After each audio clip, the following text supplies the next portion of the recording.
Oh, ladies and gentlemen, welcome to Was It Trash? The show where the toku is old, kind of, the ratings are fine, and the only thing that would maybe count is whenever we strike gold or uncover, well, trash. Let's jump into.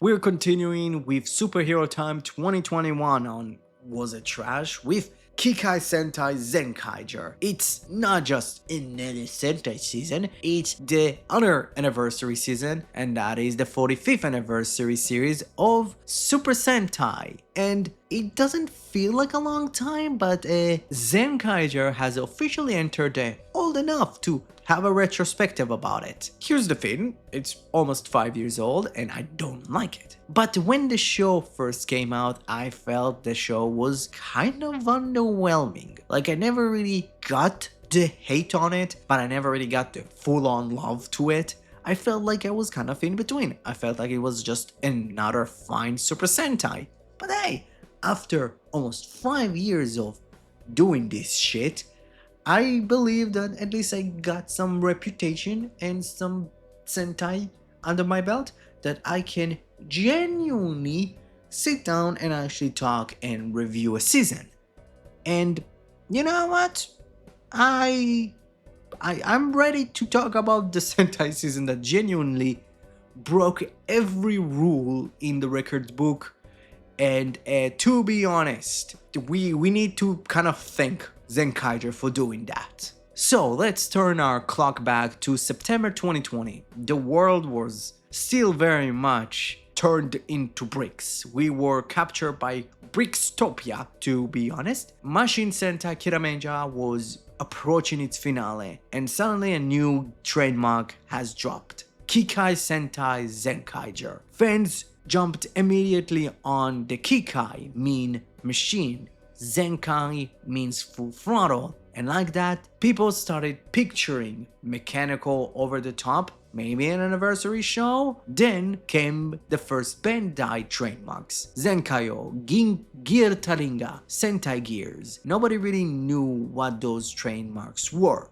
To be honest, we kind of had the rough idea that Zenkaiyo was very much the mech. The Gear Taringa was very much the weapon, and very much the Sentai Gears is going to be the collectible system or the collectible gimmick of the show that are going to be maybe slightly similar to the Gokaiger keys. Fast forward to December 2020, everything just kind of like exploded. I don't know, it's kind of the best way to explain it. With the Super Sentai Movie Rate 2021 triple features teasing Zenkaiger's debut short film, which dropped a shadowy image of mainly Zenkaiger. Retailers leaks soon followed, claiming that the show would have one human leader and 4 robotic teammates. The human, Zenkaiger, would have a white suit ranger with the Akaranger element, Big One's flare, and a dragon shield style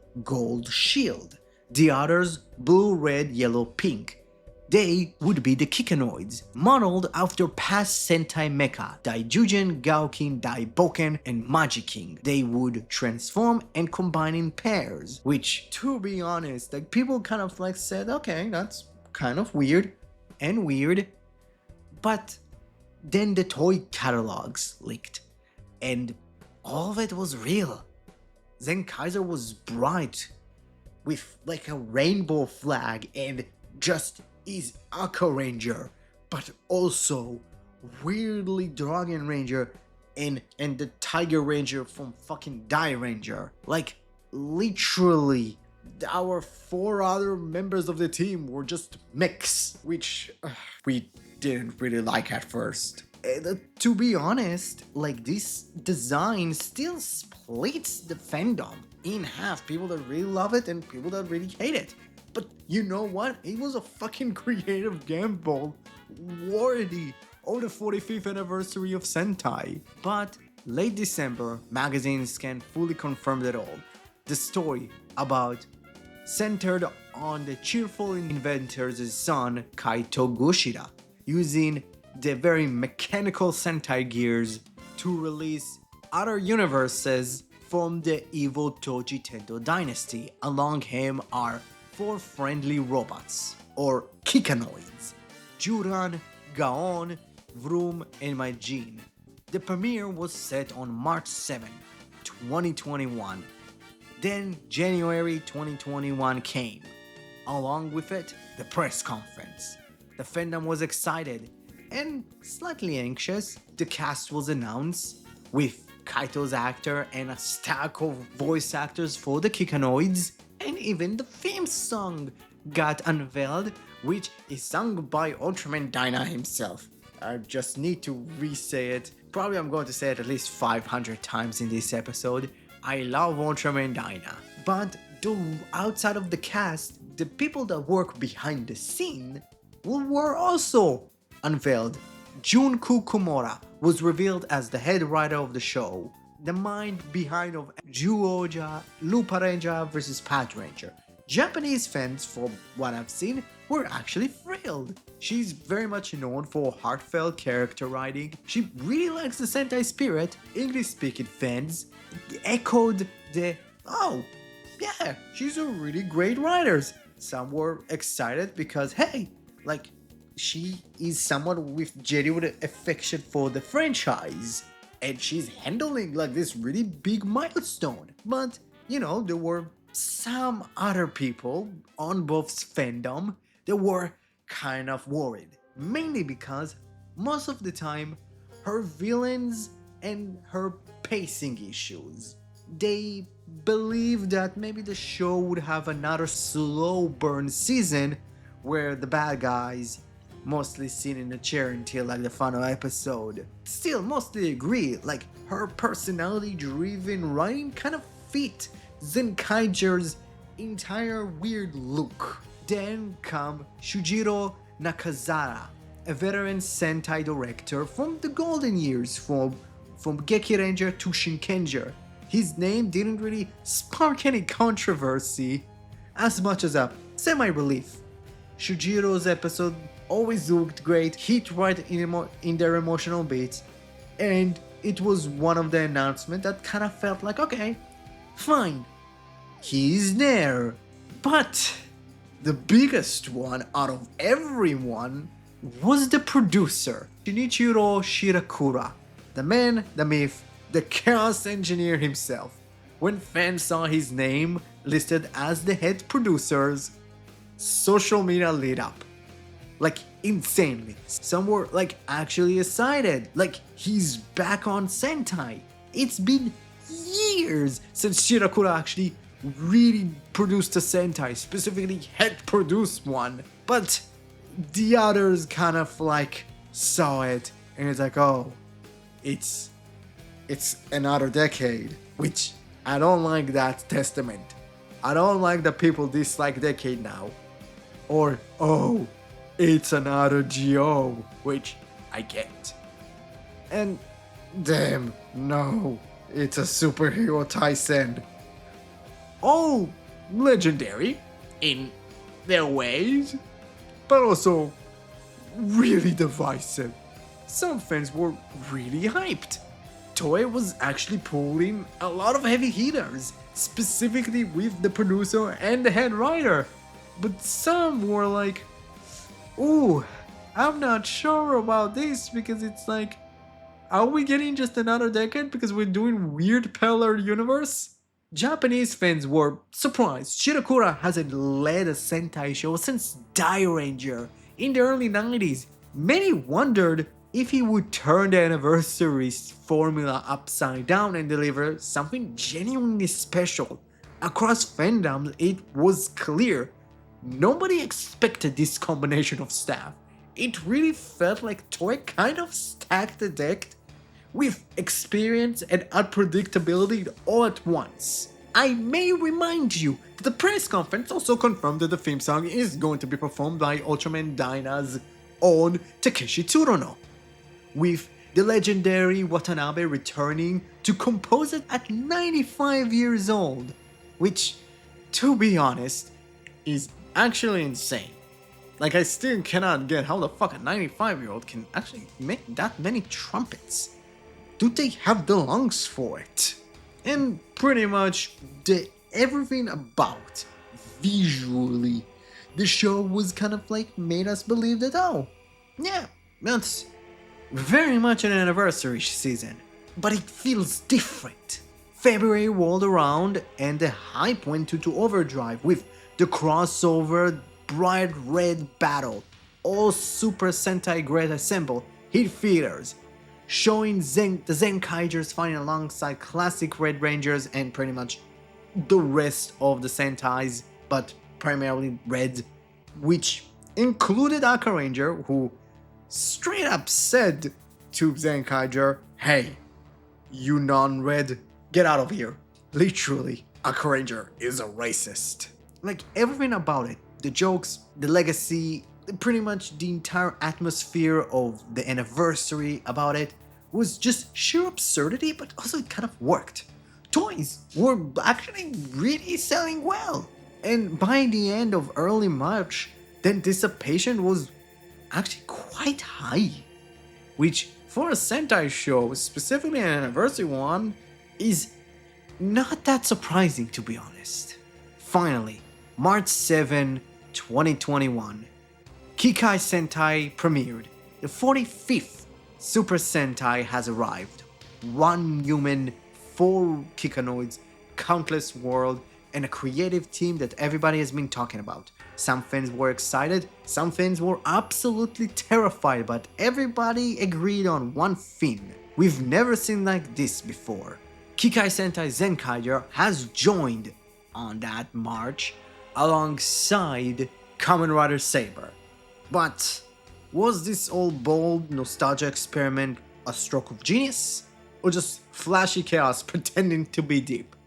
Well, let's dive deep into Kikai Sentai Zenkaiger. Well, the first arc is done, and nothing out of the ordinary, at least for a Sentai show, to be honest. But I did have a lot of fun with the first 12 episodes / 2 side specials, because this first arc kind of falls into the trap of every Super Sentai's first arc, and that is being episodic as all hell. Like, outside of the 3 main Kikanoids that are in Juron, do appear in before their debut as a part of the core team, but there is no real episode to episode story that connects them all outside of, hey, the Toji Tendo is doing something bad and they somehow get involved. Like, the plot of Kaito's parents disappearing being brought up not as this big part of the story yet. But the one thing I can really say is the main cast was genuinely fun, while also have introspective shit enough for me to actually pull some good story out of them. I do like Kaito more than just the leader of the team that has a grudge against the villains of the show, with the Toji Tendo might be responsible for his parents' disappearance, but he's a kid that genuinely wants to help. You can see it in his earnestness, but also like the gimmick of like, oh, he wants to be the first at something is cool.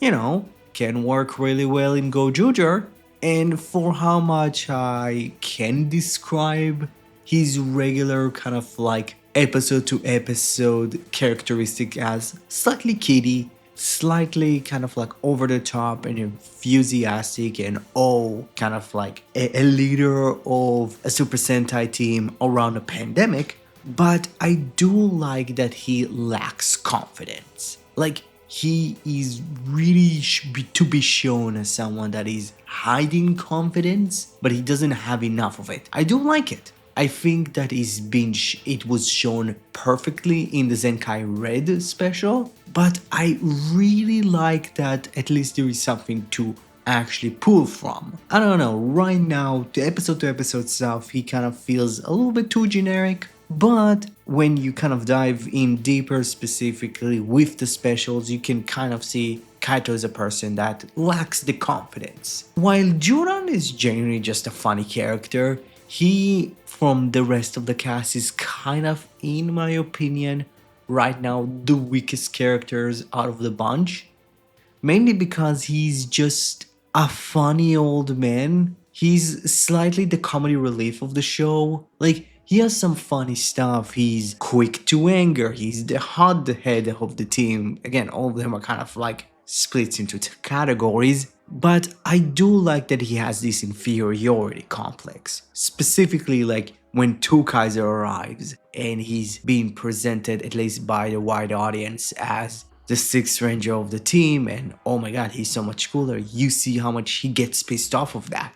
Really cool, really interesting. The idea that he wants to be kind of like Kijino in Gojudo. He wants to party, he wants to be with the kids. That's great. I do like that in the first episode, people were afraid of him, even if he actually was defending the people. Like, that was cool. While Gon shtick of heading the Kikanoid can be an interesting story development wise on self-love, but right now they're kind of playing it as a shtick and kind of like, oh, he hates Kikanoid. It's like, no, like, it should be about self-love. Like, this is the one thing I see from it straight off the bat. Specifically when you're based on Power Ranger, it makes sense.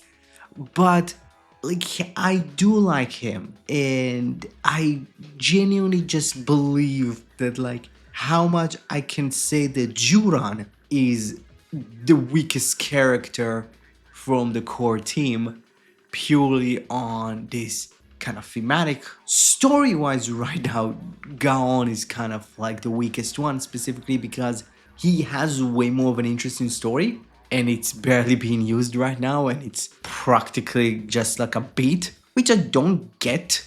I don't know, like, I think it could have been cooler if, let's say, they would play a lot more with it and really emphasize like his hatred towards the Kikanoids. Like, do it in small element stuff, like place him closer to Kaito, because like he's weirdly always kind of in the background. He's not as close to Kaito.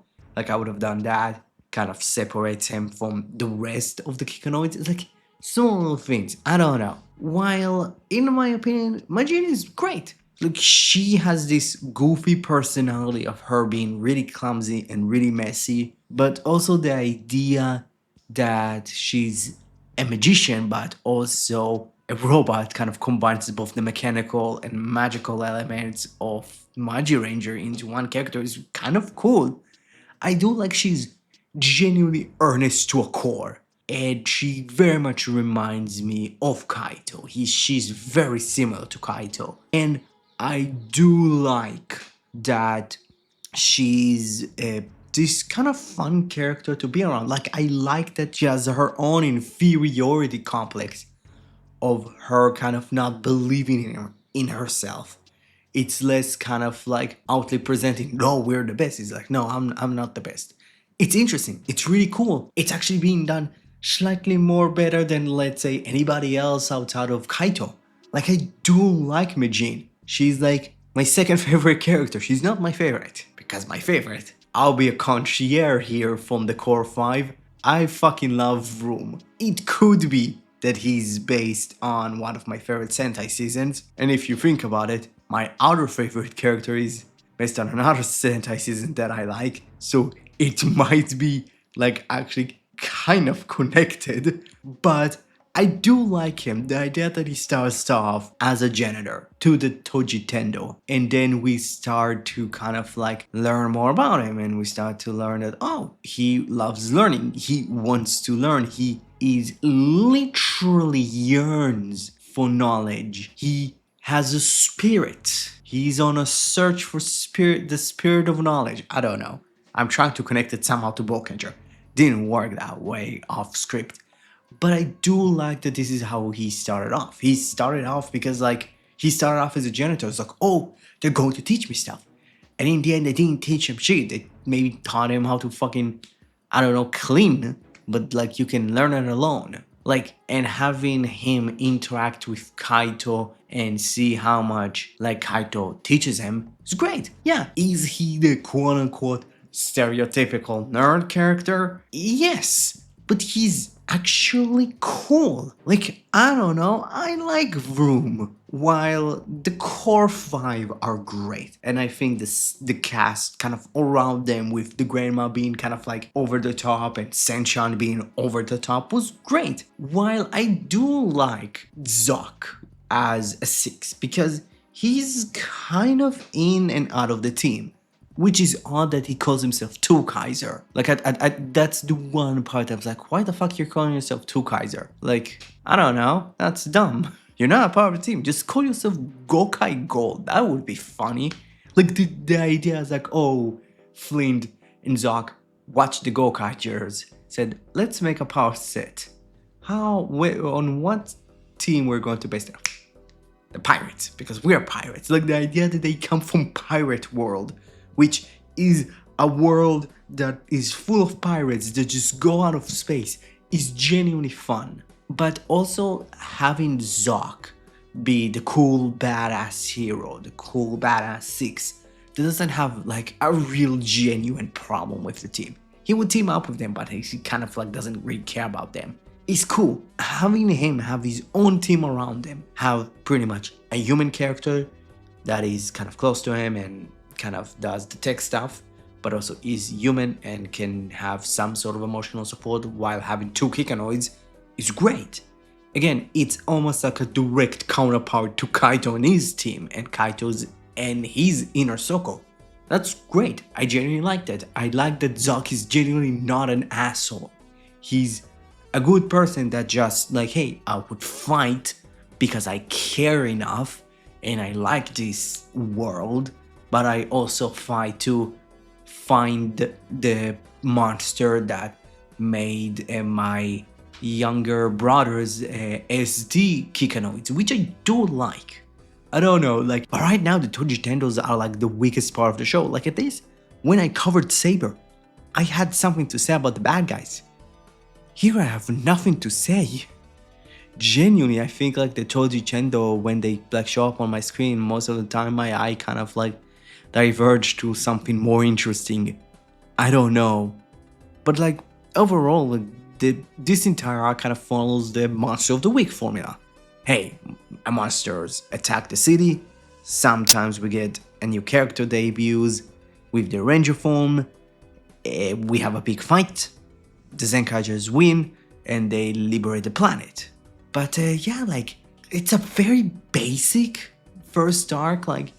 I really feel hey, this first arc was very basic. It didn't really have a lot in regards of story and storytelling. It was very much presented to us all of the characters, and most of them are fine. Most of them are even really good, but it's just kind of it shows us just points to characters. It didn't really give us okay, what they are really. We are starting to get stuff about our main team way more because they appeared in 12 episodes, but here it's oh, let's continue along, let's do something. I don't know. Yeah, overall this arc was fine. I don't believe it was amazing, but I don't believe it was really bad. It's middle of the road. It gets a C, at least for this arc, because we are pretty much getting the same suits until Super Zenkaiger and Super Kaiser. So I'm not going to talk about what my favorite suits are, because it's primarily just the regular suits we're going to see the entire show. So suits, visual, song, talk are going to be a part of the intermission. But yeah, let's jump to arc number 2.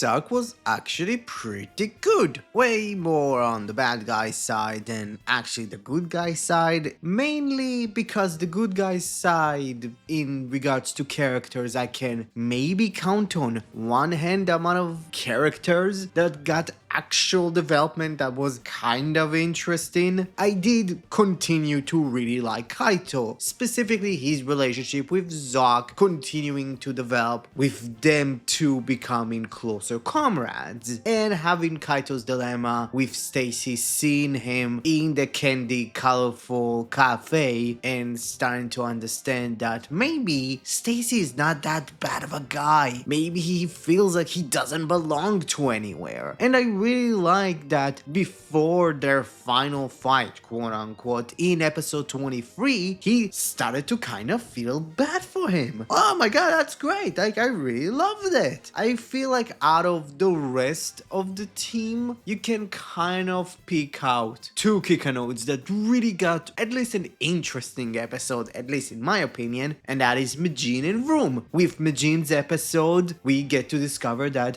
she helps a group of kids to bond and they search for paranormal activities together. And she really feel conflicted by her responsibility as a Zenkaiger and also the leader of this club. But having the kids not be mad at her but actually encouraging her to go and fight was great. And it still continues her arc of fully realizing herself and gain more self-confidence. While Vroom itching to learn more, he discovered what's it like to fall in love with someone, with him meeting an old friend of Kaito, and he starts to fall in love with her. But at the same time, the romance Toji Tendo appears, and he's adamantly believing that he fell in love with the old friend because of the Toji Tendo. And after he harshly broke up with her and fought the Toji Tendo, where they used the Jetman gear, where they recreated the final episode of the show, where the Toji Tendo was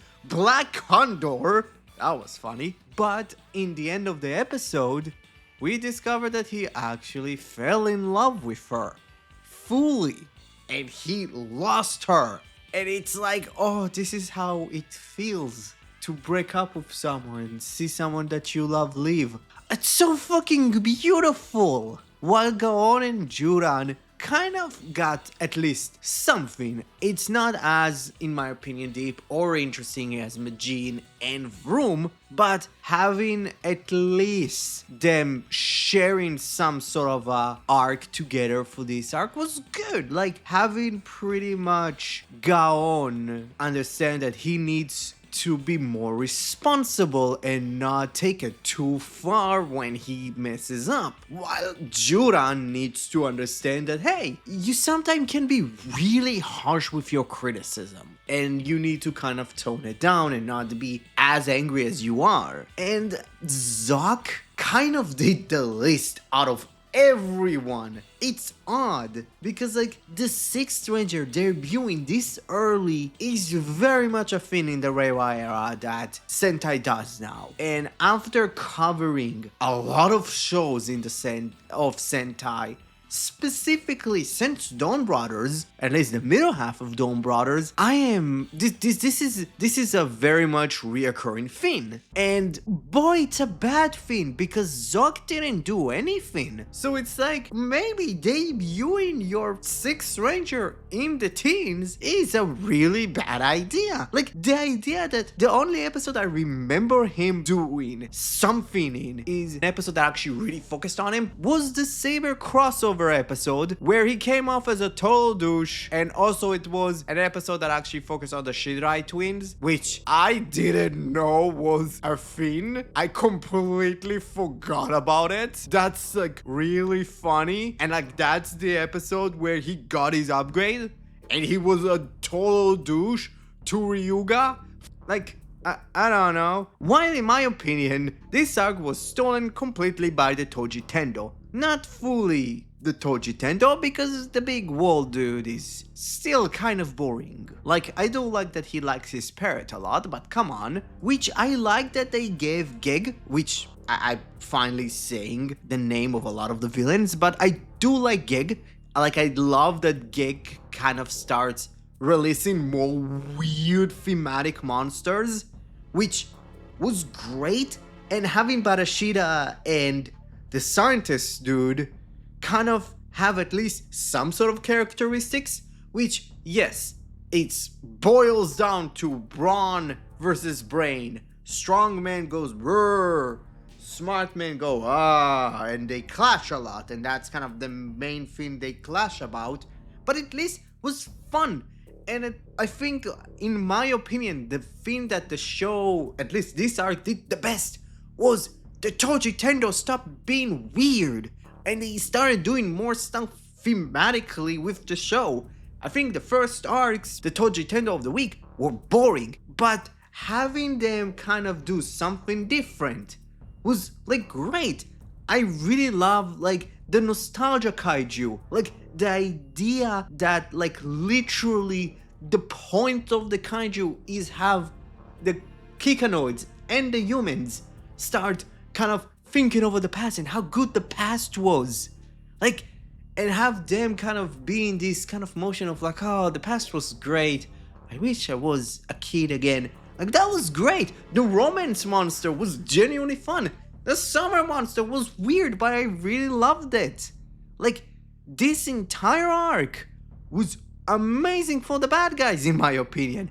And Stacy's arc, feeling like they don't belong anywhere, was genuinely great. Having them interact with the grandma, that really started around the nostalgia Toji Tendo, where we see that the grandma and Stacy's mother are at least look-alike, and having Stacy kind of start pouring his heart to the grandma, and having the grandma actually listen and kind of humanizing Stacy was genuinely great. Like, I think like the final fight was genuinely brilliant. Like, his entire arc was brilliant. The show didn't really change from its usual formula of the Toji Tendo of the week, but you know what? I loved it. It's like the theming of the Toji Tendo, specifically not doing just odd things, but actually going with core emotions and core feelings, worked. Yeah, it still is. Oh, kaiju with wacky powers comes in, beats the Zenkaiger once, then, you know, they go away because some of the Zenkaigers just kind of made it run away, or retreat. It decides just to retreat because of the plan. And then the Zenkaiger kind of think about what they can do, and then they regroup and fight, and they beat the Kaijins, and then the Kaijin grow big, aka the gear kind of evolves with the big mecha that Toji Tendo have, and then they fight the big one, and then they win. That's it. That's kind of Sentai formula. But it worked. It was really fun. And that's really it. Like, I feel like because of the kaiju's interesting themes, like, it worked for a better story. Like, I really liked it. Yeah, there was a crossover with Saber that led up to the Superhero Senki movie that I found that I really needed to watch Zenkaiger on my Kamen Rider Saber video, which I was completely wrong about, because like this entire movie really relied on the main Saber cast. Luckily, Kaito teamed up with Rintaro, so that means at least he got more screen time, but it really felt like a Saber story that had a crossover with Super Sentai. Like, literally, it very also like really felt like a Kamen Rider story, because Saber was such a big departure in regards of storytelling to how Kamen Rider kind of does stuff. It didn't really feel like a Kamen Rider story, because if you think about it, it was way more about Shitaro Ishinomori and him as a creator and as an author, which makes sense. But also, when you make your main bad guy just the guy that was responsible for protecting the stories of Shotaro Ishinomori's heroes, and he got bored, so he pretty much took all of the books and just mashed them up, and it's like our heroes need to literally finish the books that they actually got inserted into to get to find him was odd, but I did kind of like. I don't know, that was weird. But yeah, this arc was nothing. Like, here's the thing: this arc was fine. It was nothing out of the usual. But I do feel that the heroes kind of are in this weird stopping gap. They don't really do a lot. They don't develop as much. But hey, at least the villains really got the real shine, which I did like. They actually got personalities, interesting theming behind them. Yeah, this song gets a C plus.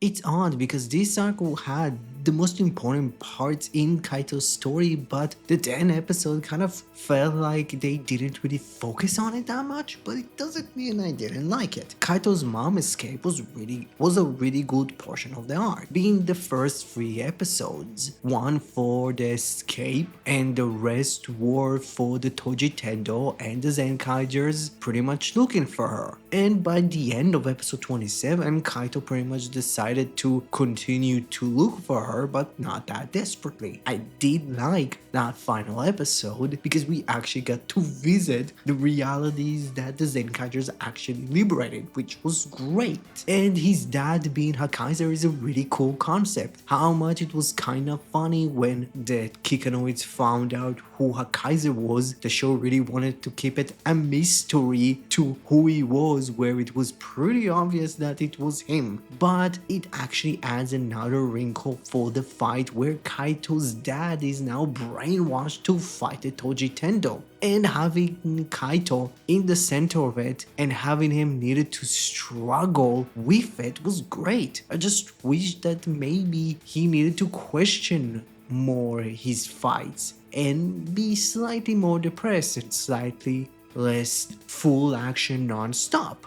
But he's a good-natured person. He wants to fight to save people. So he would put his emotion to the side to help Earth and the comrades that he's fighting alongside with. While like Zoc really stepped up from the last arc, he really became a great comrade that genuinely wanted to help Kaito even if it was against his wishes. And for the Kikanoids, this arc they were really lumped in together to help Kaito, because if you really think about it, they were still the main focus of the second and the first arc, trying to kind of like give the audience this kind of like, hey, they're really a part of the show, let's focus on them and not as much the human characters. Now they're kind of stepping aside and they're wanting to help Kaito. How much I did like that. If you think about it, the one episode they really got the focus on was them being conflicted to what the fuck to do with Hakaiser after they figure out that Hakaiser was Kaito's dad and wanting to protecting not only Kaito from the truth but also Hakaiser. That actually gave them something more and it showed how much they really grew together to become a better unit. And for the bad guys, Stacy's back. He got revived by Induraze, so he kind of feels like he needs to do what he was told, but he still feels he doesn't belong anywhere really. How much he starts to gain more affinity to the human side with helping the Zenkaigers to fight Tennis World, or even letting them go when everybody thought that the Zenkaigers got Kaito's mom, believing that's the best for her. And that really pointed out when he and Kaito actually swapped bodies and he got to see and experience each other's life. And Stacy saw how much Kaito is cared for. Even Hakaiser was pretty much created to be Stacy's body and to pretty much keep him on the Toji Tendo side, which was cool. Hakaiser was really fun. He's very much like Kaito, being over the top, but he was really fun. Making him his dad is a brilliant idea. The rest of the bad guys weren't really that interesting. They were, to be honest, barely on screen.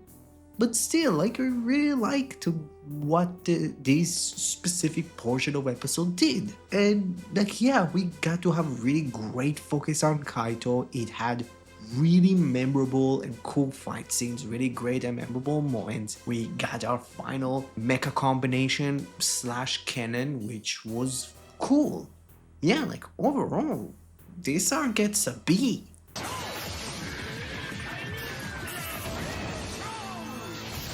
Let's take a breath from the story and jump into what makes Zenkaiger, well, look and sound like Zenkaigers. Like Zenkaiger, the suit, the mechanics, the wild design that weirdly makes it all logical, that powers them all. Zenkaiger's face is almost entirely modeled after Akaranger, except the forehead isn't number 1, it is 45, marking the 45th anniversary of the franchise. That tiny shift says everything about the show, reverence to the past with a wink towards the absurd and the future.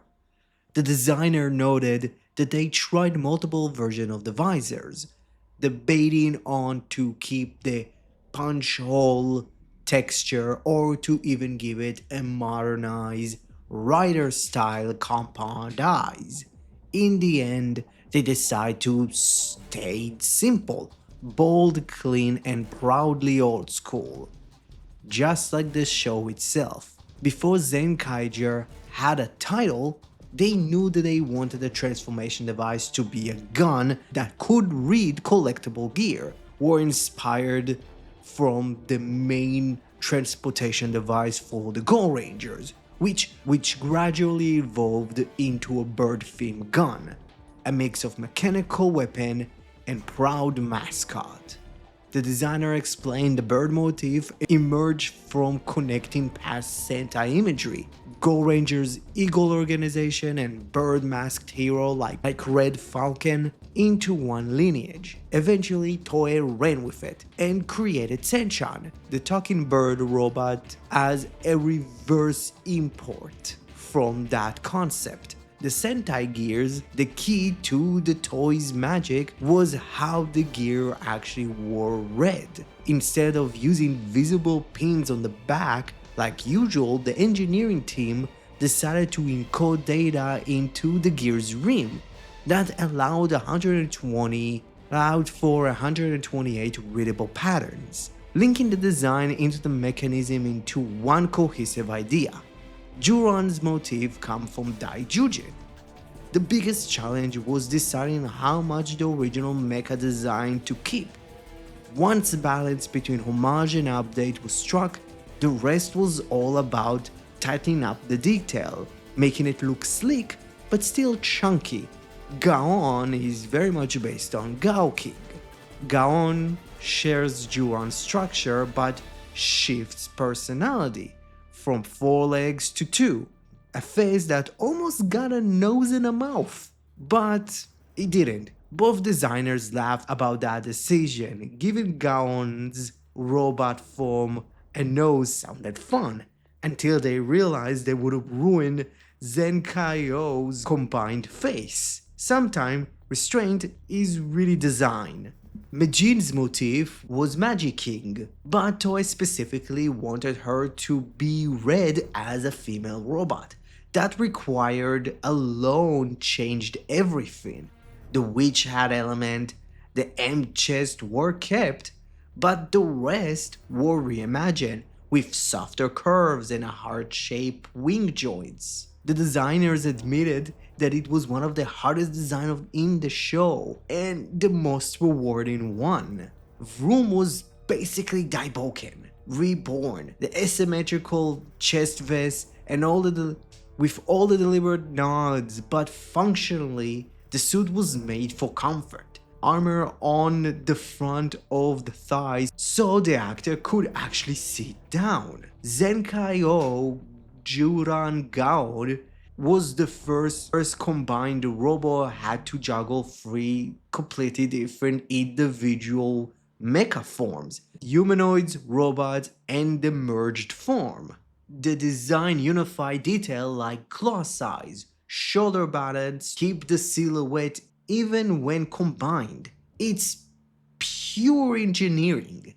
Two very different creatures snapping together to form harmony. Zenkai Majin was a combination of a dragon and a dump truck, which does sound like a fever dream, because it basically is. Since both lacked facial space for the hidden head gimmick, the designer needed to rethink about the transformation entirely. The Kikanoid forms for all three of our Kikanoid Rangers each reflect the human Sentai counterpart through each costume cue. Juron echoes Terran Ranger. He got the little shorts on. Gaon has a vest that echoes Gao Yellow's jacket. Majin borrows the layered skirt motif of Magi Pink's outfit, which resulted in a design that was beloved.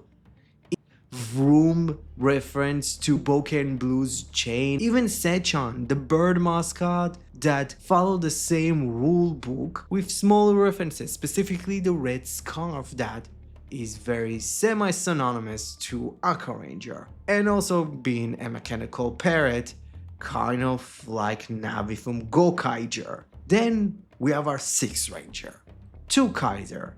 When it came to the rival turned ally, the challenge was how to differentiate, how to make him feel different from the Gokaigers without losing the pirate DNA, keeping the shape of the Gokaiger's silhouette, but with the crocodile jaw armor that is inspired by his mecha.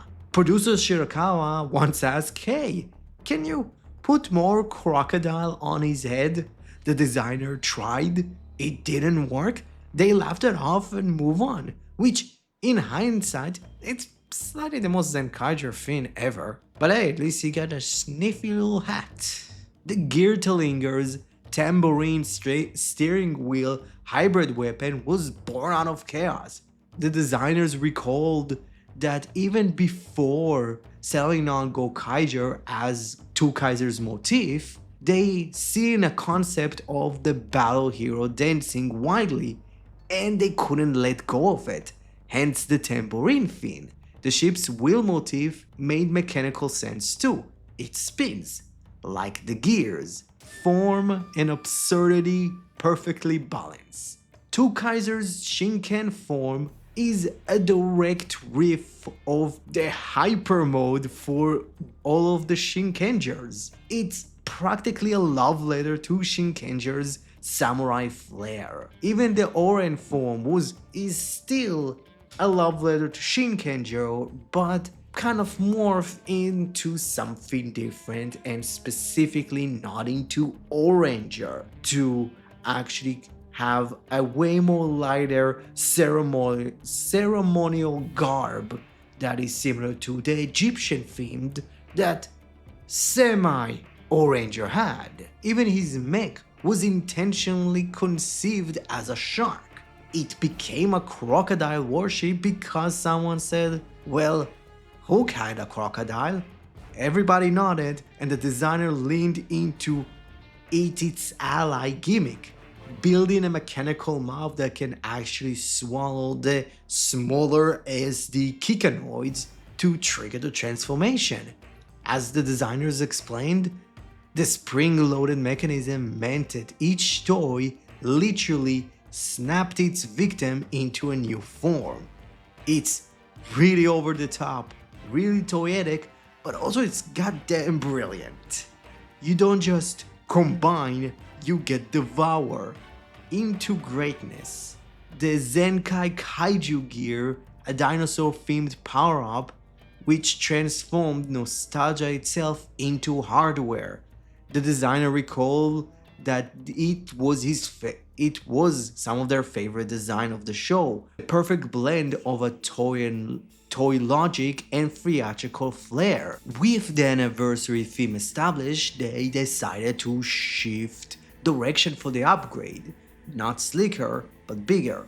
Drawing from Time Ranger's V-Rex and Dragon Caesar from Jurenja, Super Zenkaiger is a fusion of a mecha and a monster, making a hero that is both a symbol and a spectacle. And the combination of Super Zenkaiger and Juran continue the same dinosaur theme, using the V-Rex arm and Dragon Scissor profile on the right side of the head. Even includes a sideways scissor head as a cheeky little ornament, subtle, hilarious, and perfectly excessive. Super 2 Kaiser and Super 2 Kaiser SD, and when 2 Kaiser powered up, with the same gear, his SD counterpart becomes the key. The miniature version literally gets eaten by the crocodile to form Super Tukayo, which, hey, at least he gets the same treatment that his little brothers do. It's ridiculousness, it's brilliant, it's Zenkaiger. And Super Tukayo, combining both the Super 2 Kaiser SD with the mecha, introduced a new fresh transformation gimmick. The anchor crest that flip upwards from the crest. Even the fiery kanji from the chest becomes a detachable weapon. Every leftover part mattered because Zenkaiger never wasted good chaos. And when producer Shirakura made the gutsy call to spotlight the kaiju mode over the humanoid form in Zenkaijuo, the director was thrilled that he can actually destroy buildings again. And close to the end of the show, Toei asked for a flying mecha instead of another grounded mecha, leading to the Zenryoku Eagle, a plane that doubles as a gun powered by 45 years/seasons of Sentai. The crest plate of Zenroku Zenkaiyo bears every Sentai symbol, from animals, ninjas, stars, cars. It's visual overload that somehow makes perfect sense. Again, Zenkaiger's whole philosophy is just nuts. And the final robo was sculpted with extra care. The designers made clay prototype of the face to capture real depth in the cheeks, in the eyes, details that cannot be expressed in flat drawing. Even the weird crossover with Dawn Brothers, with the Enai Raideon and Don Zenkaiyo, finally kind of bridged this show to the future. By the point the staff admitted they weren't really sure what they could possibly do to follow Zenkaiger. The designer reflected, "We have changed the Sentai format so much we weren't sure what to go next." They added that these forms needed to appear before the next show even defined. The design process was a rush of uncertainty and inspiration. And yeah, Don Zenkaiyo became a literal transition, a last bow and a first step. It's fitting that the series that celebrated 45 years would end not with a closure but with curiosity. Zenkaiger was never wanted to seal Sentai's legacy in a museum. It wanted to still prove it could still surprise. If the heroes celebrated chaos, the villains organized it. The Toji Tendo Empire is a government, more of a dictatorship, meets nightmare, led by an emperor in a teapot enforced by soldiers that look like reject espresso machines. Bokuaso, a mechanical tyrant, pretty much, you could say sitting on a throne, but it's a really big throne and it's mostly his head, is an ornament armor, hides piston joints that were never meant to move. A literal symbol ruling through stagnation. Even his crown resembles a clocked gear, monarchy by malfunction. Barushida, a tank in a weird trench coat, his body patched together with piston, cobbling design that evokes feeling of recycled military hardware. His silhouette reads as a brute But the real gag is his faceplate, which is kind of molded after a gas mask, fused with an oni, almost like an industrial folklore. Even his little pins that are supposed to be Medal of Honors is kind of ridiculous. Ijoruda, every inch of him screams mad scientist who experimented on himself. The glass dome head, the plug wires weren't just for show, they tie back to his function as the Emperor's creator god monster. The design brief literally reads Frankenstein, but make him HR approved. Gig, a cute bird with unsettling aura, the small wing, wide eyes, and distinct role as a parasite, both an advisor and a spy. Stay Caesar. Stay Caesar's face really began as a homage to Battle Japan, but Toei wanted an unmistakable machine-like. The lips went metallic, the visor became a slit halfway between a hero and an android executioner. The red nods across his body mimics the crack of the Tojitendo gear design, connecting him visually to the empire that he despised. Even his transformation, the gear to Zenger, is a mirror to the hero's gun, a reflection of their lighter polished black chrome. Stay Caesar is Sentai's existential doppelganger, every bit as noble, just stuck on the wrong channel. Even the Battle Caesar robo, both version, was built to be Stay Caesar's avatar. The Battle Caesar was wrapped as a homage to the Battle Fever robo. Angular, cold, with a fighter jet torso that nods to Leopardon. The second version adds a slimmer, sharper head crest inspired by Daidenzen, implying evolution through loss. Both are tragic toys in armor built for rebellion doomed to be exploited. A Kaiser the team didn't know beside he's secretly Kaito's father, so the designer looked outside of Sentai as a starting point, leading on Ninja Capture Fire Ninja, with the V symbol across his chest reference his hidden heroism, while literally his belt spells father. Kaiser's tragedy lies in his design, a superhero blueprint reversed into an enemy form. A metallic piping exposed bolt echoes Zenkaiger's own suit, making him a prototype of a prototype, a mirror and a warning. His robot form completes the circle, a helicopter body that recalls Fire Ninja's ride, with massive wings that frame the upper body like it's a fallen angel. Even the transformation sequence, mechanical, heavy, reluctant, sells the heartbreak. Even the monsters of the week starts with puns and ends in a fever dream. Each one is a mechanical parody of everyday object, the kind of villains that proves that Zenkaiger's writers had too much caffeine and a lot of not that many breaks, but also it was the pandemic, so it kind of makes sense.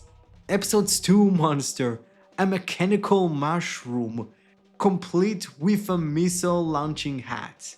Galactia Mushroom is a canon that came from a naming joke that the head writer laughed so much it became the format of every monster needed a pun-based weapon. Episode 3 is a shaved ice machine. The right arm is frozen lens. Stoic Lair was anointed in the sketch as cold glaze. The writers loved it so much they wrote that phrase into the dialogue. The sport theme absurdity of episode number 4's Monster, with the head being a boxing ring, his mouthpiece which physically flies out during fights because the director thought it would be hilarious. His secret homage, which he's one of the few that I remember really, his secret homage being all green. Even his arms have a toy power brace. The Halloween monster was stitched together mess of a pumpkin, ghost, and a gravestone. His body literally shaped like a trick-or-treat bag. The designer said that he wanted a monster that would look like it eats candy and cities. And even the SD monster, the designer's masterpiece, a sentient chibi robot modeled after Daidenzen's D symbol, it weaponized nostalgia with a Denji Ball inspired D-pole. When it appeared, fans realized that Zenkaiger had stopped parodying Sentai and started parodying himself. Each and every kaiju of the week pushes the show's central theme, that creativity, when unrestricted, becomes rebellion. Zenkaiger's designs aren't just costume, they're commentary. Every suit, every weapon is a remix of 45 years of Super Sentai, rebuilt through satire and sincerity. The heroes wear nostalgia like armor, the villain embodies routine gone rotten. Even the colors tell story. The chrome for memory, red for resistance, gold for absurd triumph. A series where a bird talks, a gun can sing and you can make it clap like a tambourine. A robot dinosaur destroys evil architecture, and somehow all that makes sense. The Zenkaiger not only celebrated Sentai history, it turned it inside out. It stared into the gears and asked, what if joy itself is our greatest special effects? And if I even can continue on with the sound department, everything about it is really cool. I fucking love the soundtrack. I think it's great. I love that they really brought back the trumpets. Trumpets are cool in Toku. More tokusatsu shows should have trumpets. I fucking love the opening. For me, it's peak Sentai opening. Yeah, is it slightly related to Takeshi Tsuruno sang the theme? Yeah, but who gives a shit?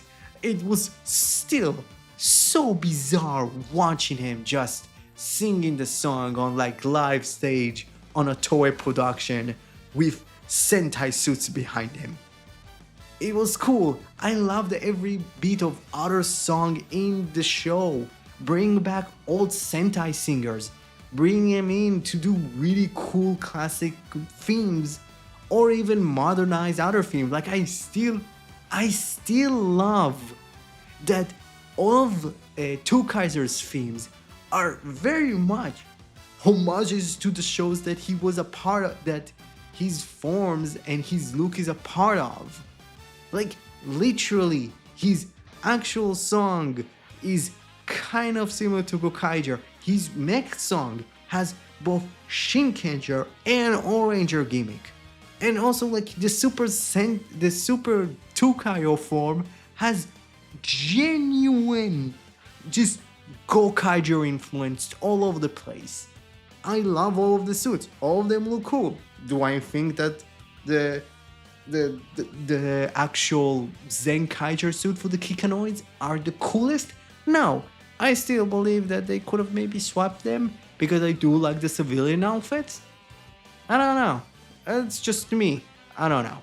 But the one key theme that I want to say about Zenkaiger's all look, it's different. And sometimes, even when I'm recording this, literally, it's weird to say that I'm maybe going to be slightly topical in this video, where Super Sentai is rebranding. Maybe it's good. Maybe Zenkaiger is kind of the point where we should look at and say, oh, Sentai should rebrand. And this is a small part in that rebranding. So, to the final arc.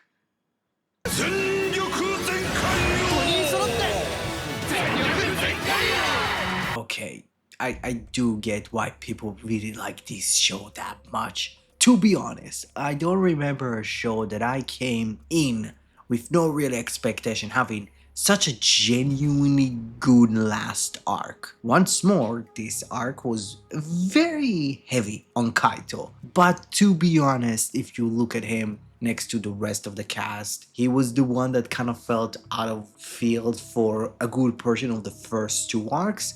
So having Kaito be kind of the main character dealt better for the main story of this entire arc, with his dad being fully out of the mind control of the Toji Tendo, having him be excited about Kaito's new friends, and having him be proud of the person that he became was genuinely heartwarming. Yeah, he left after pretty much like two episodes, like when the mind control ended, then there was another episode, and after that like he left, but it was at least for a better reason, and that is he was pretty much looking for his wife, which in the end of the show he did find her.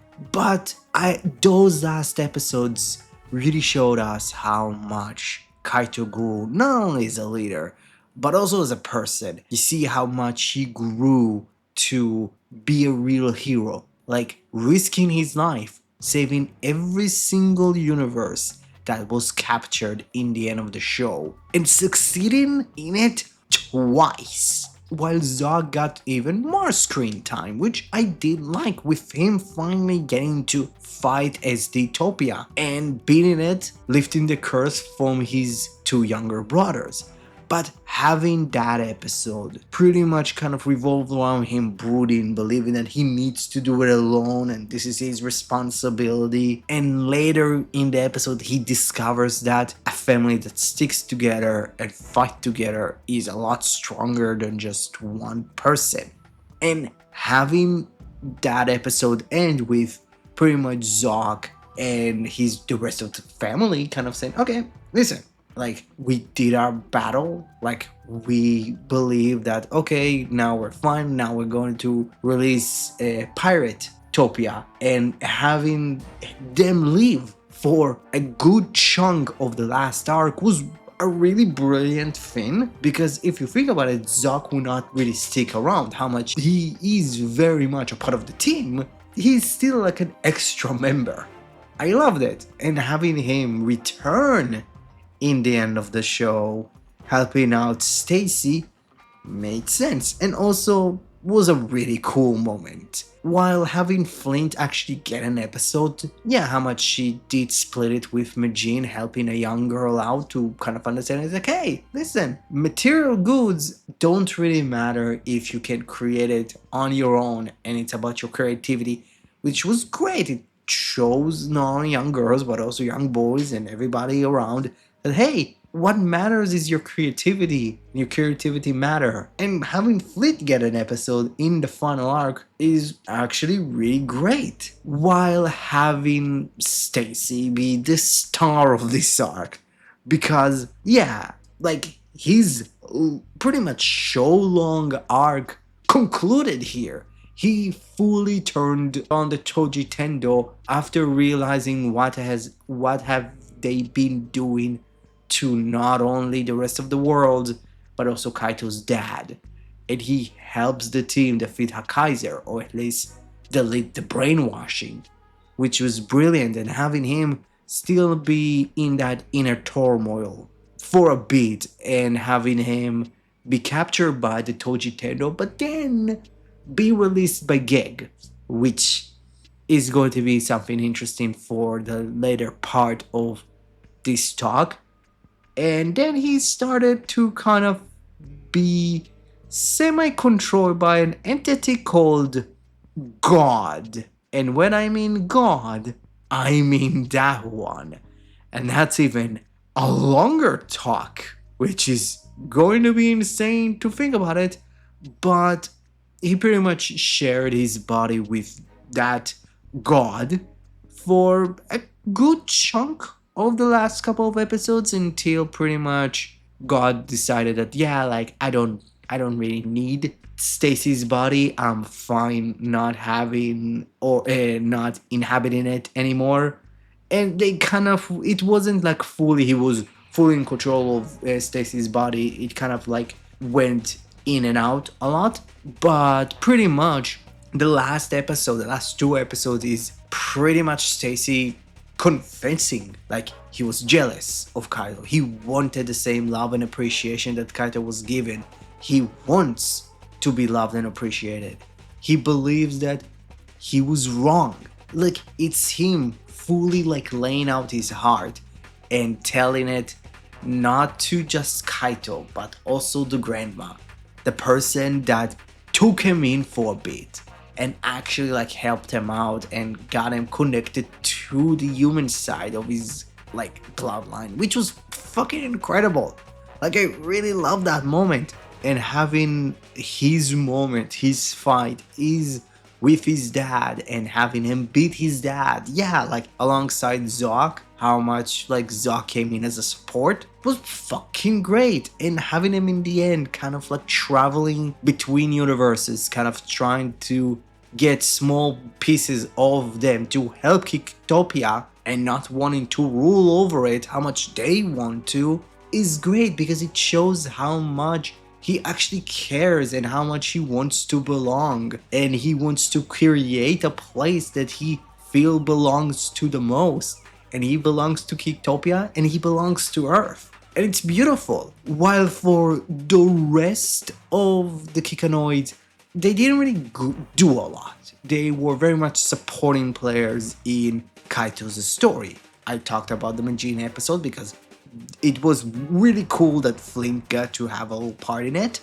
But also, outside of that, Juran got an episode to himself where he was battling the Worm Table Kaijin, which slowly made people into cats. Like, I understand like the Worm Table thing, it was filmed around the time of like winter, so like having this as the monster makes sense. I don't get the cat thing.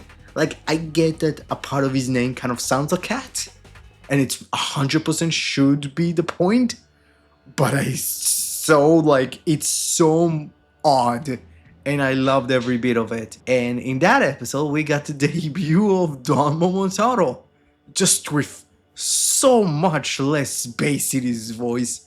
Like, you can clearly see they recorded it without even knowing what the fuck Dawn Brothers is going to be, because like, oh my god, look at those new gears, and like the new gear type that the Dawn Brothers have, the Avataro gears, do show up specifically in the last episode where as Kaito transforms into Zenkaiger, at least in the penultimate one, and it's like seeing this and then watching Dawn Brothers and remembering what Dawn Brothers was, is like, oh, they didn't have any fucking clue what the show's going to be. But also, this entire thing kind of makes me want to rewatch Dawn Brothers, which was neat. But the rest of the cast, and even Majin and Juran, played supporting players, which worked. And having them in the end of the show help around in their own way, and in their own way, specific character-wise, worked. Like having Vroom pretty much build an education system in Kicktopia makes sense. Majin helping other misfortunate kids that don't feel like they belong and they feel outed for some other reason, like she was amazing. Gaon helping in the human world, in the candy shop, was great. Juran sticking by the side of Kaito, like the first episode, makes all the sense in the world. They, in the end, are not just mascot characters, they're actual people, and it's amazing. While for the bad guys, outside of Gig, nothing about them was completely interesting. Specifically, when I said not that interesting, I mainly talked about the Tojitendo. So, Indoruze didn't do anything really special. He did get a mech, that's neat, but it's just a Scissor Robo repaint. Barashida got some cool fights, specifically the fight in the penultimate episode. Cool. And I forgot his name already, which means a lot. Boku Waos is just another Junko Komura fucking Sentai villain. He's just going to sit there for years, fight one time, and get defeated. And oh yeah, like the big revelation, yeah, God is the bad guy. Oh yeah, I forgot to say, Geg was pretty much God somehow took over Geg's body. When he created the world, the first universe, he kind of got interested to build more and more universe that would be different to have and have little quirks. And he's like, after a while, I'm not that interested in them. Let's destroy them. But I don't want to, let's say, destroy them in a very, let's say, destructive manner. I want them to be just closed off. So he pretty much planted the seed in Indurze for the Tochi Tendo gear. And that kind of started the ball rolling. And he kind of manipulated that Kicktopia and Earth are going to merge, and the side that's going to win is going to be the last universe standing. And he's the final bad guy for Kaito to beat, because Kaito beats God. It's rock, paper, scissors, but he still beats God, and he releases the other universes. And I love how much Kaito gets to really interact with this interesting character, and having this God be not like mustache twirling villain. He's like, hey, most of those people they don't know their world is on freeze. They're oblivious to it. So it's like, for him, it's, oh, I don't want to cause any harm, but I just, close it off and freeze it away and throw it to the trash or throw it around. Like, it doesn't matter to him. And having Kaito really stand to the point of like, no, doesn't matter. Doesn't matter that some of the people in those worlds are evil. It doesn't indicate on everyone. It's brilliant and it's beautiful. And making God the final bad guy was just like 100% like an FU to the real God. It's like, come on. Like, if we think about when the show was written, it's like, yeah, it was written in the middle of a fucking pandemic. I would start disbelieving God. But yeah, like, overall, this was an amazing last arc. Toku doesn't really have like really strong last arcs. Like, most of the time, like 2020 Toku is like, outside of some, a lot of Subaraya stuff, but a lot of like Toei's last couple of stretches for a good portion were like really weak. Like, the only one that I can say was strong was Dawn Brothers, but like Dawn Brothers was just Dawn Brothers. Zenkaiger was actually really fun and really cool, and it gave everybody something to do. This song gets an S+. Congratulations.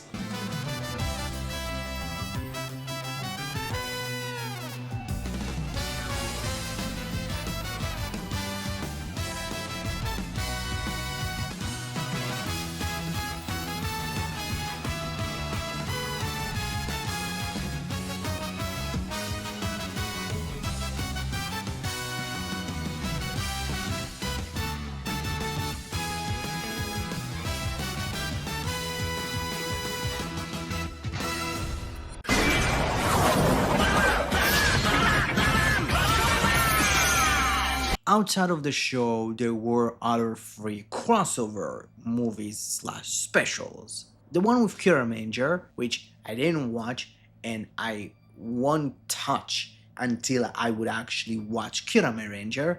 A Dawn Brothers one that I've already covered, and goddamn, you heard my feeling towards it, and the kind of sequel with King Oger, and a Two-Kaiser one that actually crossed over with Zenkaiger, which was neat, but I don't really have a lot to say because plot-wise, I think it was purely made because, hey, we have like Zock's actor, we have Gokai Rez's actor, because they're totally around that time were filming Tate Zenkaiger. So let's just do the weird mashing thing. Let's just have weirdly half-lead getting married to like a kaijin That was odd. I don't know. It was fun, but I don't really have a lot to say about. Because of that, I did cover like the Sabella and Durandal crossover, not crossover, the special in the Saber one. Just didn't have anything to say about it. But yeah, let's actually talk about the show. But Zenkaiger as a show was really fun. Like, it was very much Sentai turned up to 11, but still with the heart in it. In my opinion, Kaito is one of the best leaders of a team that I got to cover. If we don't count Takeru, it's not fair. I love his optimism. He's one to save people and accept everyone for who they are and not how they look like. His backstory of his parents being researchers that got kidnapped by the main bad guy was really good, and it gave him something to actually fight for outside of the purity of his heart. And having his growth be in this small picture, but in the end of the show, he became better, not only as a leader, but as an adult that the future can actually rely on. And like, I genuinely loved him. He was really fun. Like, the actor is so fucking good. Like, it's incredible. Like, 100%. Like, the reason why they picked Kaito to continue to be used in Dawn Brothers is probably not only because of the success of Zenkaigers as a show, but also the actor being really fucking good. And out of the core 5, Juran is kind of the weakest character out of the cast, purely because he's kind of a stereotype of the Red Sentai combined with the old man character. I don't believe he's bad. He's genuinely a fun character to watch. I did like that he was kind of the heart of the team and the one that would endanger himself for the sake of the rest more than anyone else. But he was the only one that never really got to have like an actual arc. Like, he never really got to have a small insecurity. He never really got to have this moment where he makes himself better because he's the oldest. He was the one that actually got to grow, but it wasn't really in front of us. It was things that already happened in his life, which, in my opinion, is kind of like sucky. I don't know. While Gon is kind of in between these two, purely because he did get a lot more focus than Juran, and he actually kind of got a story arc, which I wish the show would have implemented more, because like his quote-unquote dislike towards Kikanoids and his affection towards humans could have been great commentary about loving yourself, but having the show kind of drop it and never really pick it up again is kind of disappointing, because it could have have a really great moment for the kids that believe they look not like the rest. Or it's again COVID, it was literally the mass production of oh, let's hate these people because maybe they made him, and oh my god, COVID is spreading because of this language. It's no, we should love each other and love one another. And having him kind of get the youngest character of the team, he should learn responsibility, is cool, but you can't just have the self-loathing character transform into, oh, he needs to learn responsibility. They could have fused the two, but yeah, it doesn't mean he's a bad character. Once more, I'm going to say the same for Gaon and Juran. They were really fun characters to watch. They were really fun characters to see grow even in small bits. But yeah, Majin is one of the few core characters that really got a full arc. With her lack of confidence, she gets genuinely to grow as a character. And having her grow and stop being shy and stop being kind of self-loathing, or it's way more kind of not understanding that how much she's important to the team and how much she's important to the rest of the cast and how much she can bring other people up with her was amazing. She grew to be confident and it was beautiful. I really loved her. I get why people like her. There is weird little things, little corners of the internet that I don't care for, but her as a character was amazing. Again, I do like myself some self-hating characters, but seeing them grow and seeing them understand how good they are as people is the point of the show. Here is the thing. I would say that Majin is my favorite character purely because of her character development, but I can't say that because it's Vroom. Because Vroom is straight up me. I love myself and smart, overly quirky, overly excited Blue. Having his arc is learning more, wanting to learn more, and making it mostly about human emotions, learning the feeling of acceptance, learning to actually fall in love and how to deal with a harsh breakup. Like, knowing that you can do more for your friend was amazing. Him wanting to be a Toji Tendo because believing that he maybe can learn from Izurade, and having him turned out to be a janitor and no one gives a shit about it, and having literally the moment that he turns, it's like, you should call me by my name, I'm not just a janitor, was amazing. Like, having him pretty much help the Kikaitopia community makes all the sense in the world. Like, I fucking love fucking Vroom. Vroom is, in my opinion, one of the most underrated characters out of this cast. While Zoc was an amazing 6, coming in with his own team opposing the Zenkaigers, but not outright finding them to this degree, was great. But as the show reached its end, Zoc opens up. He sees the Zenkaigers as good people, and people that he would absolutely fight along with.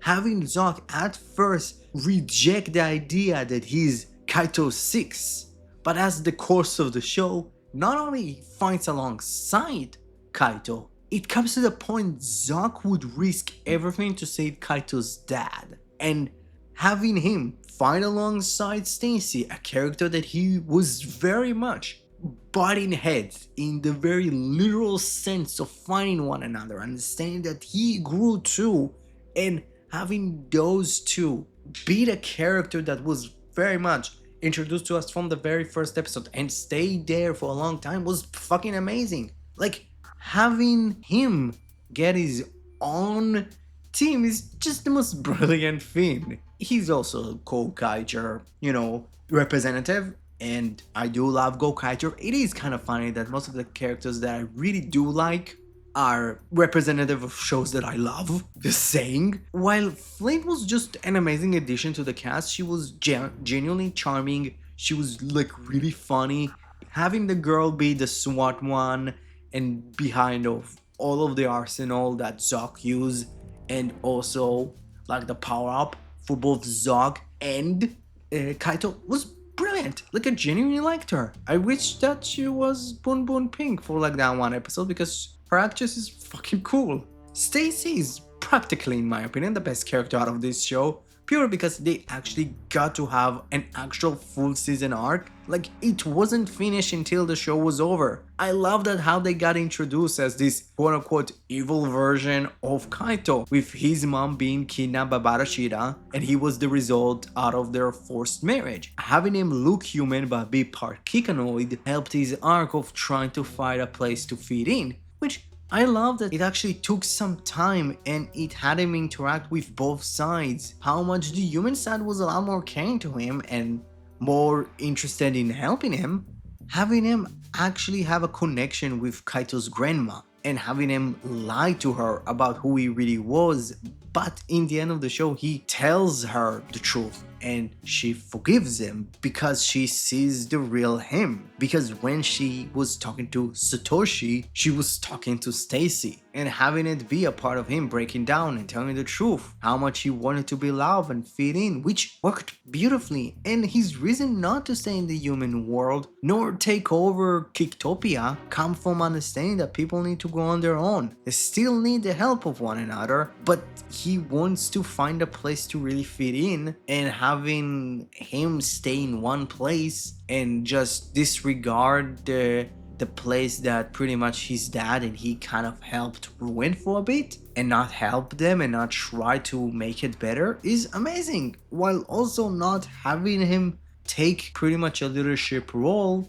shows how much he grew to not take the same mistake that his past bloodline make, which was fucking great. While the rest of the villains were just, they were mid. Like, Junko has this weird thing with Sentai villains. Like, they have maybe one, maybe two interesting, and Stacy's the most interesting out of them all. God is a unique take, but like, the rest were just so boring. They're very much, once more, like Georgia villains. Like, all of them were just doing nothing. Like, Injuruze could have been more interesting if we actually get to see him do more like crazy ass shit. But Ashida being a general and like being like kind of like a combat war veteran, like, could have been cool if we actually see him more on the fight. So maybe like trim down the suit. I think Boku or whatever his name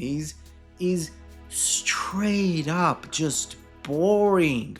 Like, the idea that for a good portion of the show, screw a good portion, pretty much until like the penultimate episode, he didn't do shit. He was sitting down on his thrones and did nothing. And when he finally got to do something, he got defeated literally in that episode, is kind of a problem. But God, as a fucking character, is so fucking interesting. Like, the idea that our character, like, fought God is just so insane. I don't know. Like, overall, in my opinion, it is kind of funny that like the two things that I'm going to remember on the bad guy side is God and the monsters of the week, because they were genuinely fun. Yeah, like, I do believe that the first half of the monsters of the weeks weren't really interesting because they didn't really have a compelling theming to it, but pretty much arc 2 on, they got to be really weird and interesting, and it's like, oh, that makes sense. They actually use a little bit more like stuff around them. I don't know. But yeah, overall, Zenkaiger was a bright light in a dark tunnel, which kind of in early 2020 needed it. It was hope-filled. It taught us to love ourselves, be confident, love to learn, understand that no one here is alone, and always, and I mean always, fight for hope.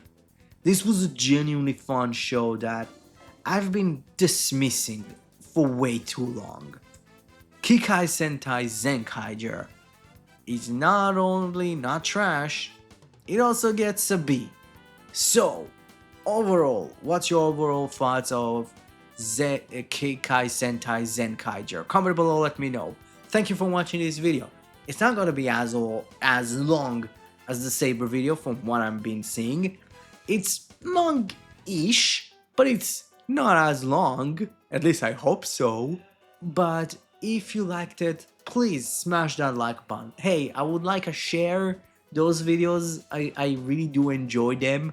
So maybe if like you would, follow me on X or something, or like, tell your friends about this like little thing, would be great. Also, help your subscribe button achieve its true goal of becoming a subscribed button by smashing that subscribe button. Don't forget, you're the only one that can prevent forest fires. Thank you very much and have a great rest of your day. Bye bye.